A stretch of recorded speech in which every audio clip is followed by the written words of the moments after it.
Assalamualaikum warahmatullahi wabarakatuh. Nah, jadi di video ini kita akan membahas materi keselamatan dan kesehatan kerja atau yang biasa disebut K3. Materi yang akan kita bahas pada kali ini ialah inspeksi atau pemeriksaan keselamatan dan kesehatan kerja atau K3. Lalu apa saja yang akan kita bahas? Nah, yang pertama ada definisi inspeksi, perbedaan inspeksi dan audit, klasifikasi inspeksi, tanggung jawab, langkah-langkah inspeksi, identifikasi bahaya, inspeksi peralatan, klasifikasi sumber bahaya, dan yang terakhir tindakan penanggulangan. Langsung masuk ke materi. Definisi dari inspeksi adalah penilaian secara rinci terhadap tempat-tempat kerja khusus, divisi atau bagian atau departemen, unit, area, mesin atau proses untuk mencari dan memastikan setiap potensi bahaya dapat teridentifikasi secara dini dan dilakukan perbaikan. Selanjutnya, ada perbedaan inspeksi dan audit. Nah, inspeksi sendiri itu upaya menemukan sumber bahaya, menemukan kesesuaian objek, berfokus pada objek, penekanan pada hasil akhir, dan menggunakan metode pengujian secara teknis dan terinci. Sedangkan audit, upaya mencari ketidaksesuaian dalam sistem, mengukur efektivitas pelaksanaan sistem, berfokus pada sistem, pelaksanaan pada proses, metode, tinjauan ulang, verifikasi, dan observasi.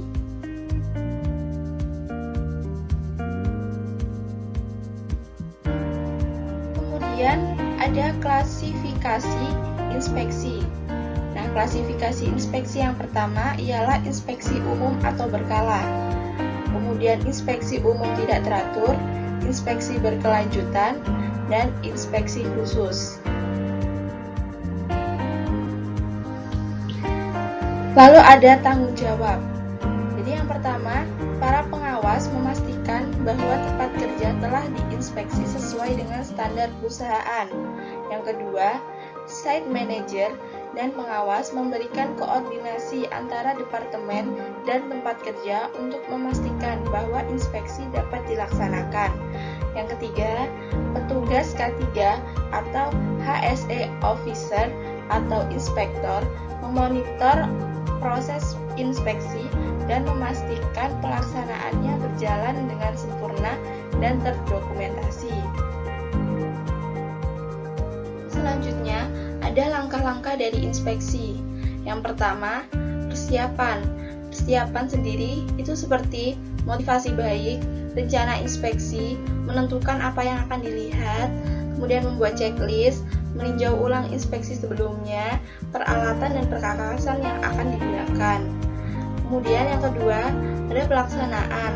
Nah, pelaksanaan sendiri itu seperti pemanfaatan checklist atau format, menyiapkan catatan ringkas sesuai dengan prosedur, perbaikan segera terhadap bahaya potensi, buat klasifikasi bahaya untuk nilai resiko, laporkan hal-hal yang tampak tidak perlu, tentukan sebab-sebab dasar dari tindakan dan kondisi di bawah standar. Lalu kemudian ada tindakan penanggulangan. Dan yang terakhir ada tindak lanjut. Kemudian ada identifikasi bahaya. Jenis-jenis bahaya yang pertama ialah bahaya pada benda bergerak atau kinetic hazard.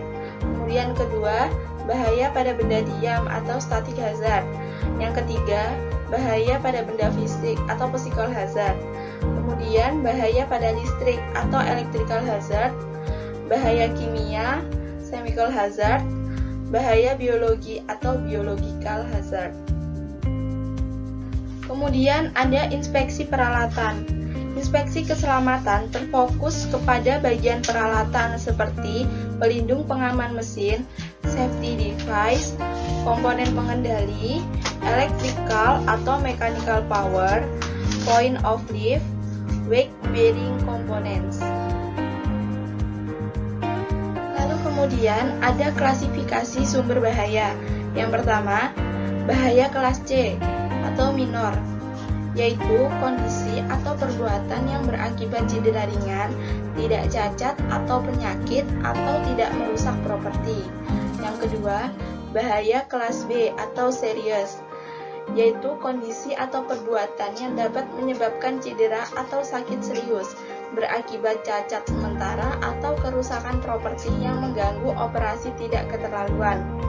Kemudian ada bahaya kelas A atau mayor, yaitu kondisi atau perbuatan yang dapat menyebabkan cacat permanen, kematian atau hilang anggota badan, atau kerusakan struktur, peralatan, dan material yang berat. Terakhir ada tindakan penanggulangan. Tindakan penanggulangan ini ada dua. Yang pertama, tindakan perbaikan segera kondisi dan tindakan tidak aman. Kemudian yang kedua, ada tindak lanjut terhadap rekomendasi. Nah, itu tadi sedikit penjelasan tentang materi inspeksi atau pemeriksaan K3. Semoga mudah dipahami. Dan terima kasih. Wassalamualaikum warahmatullahi wabarakatuh.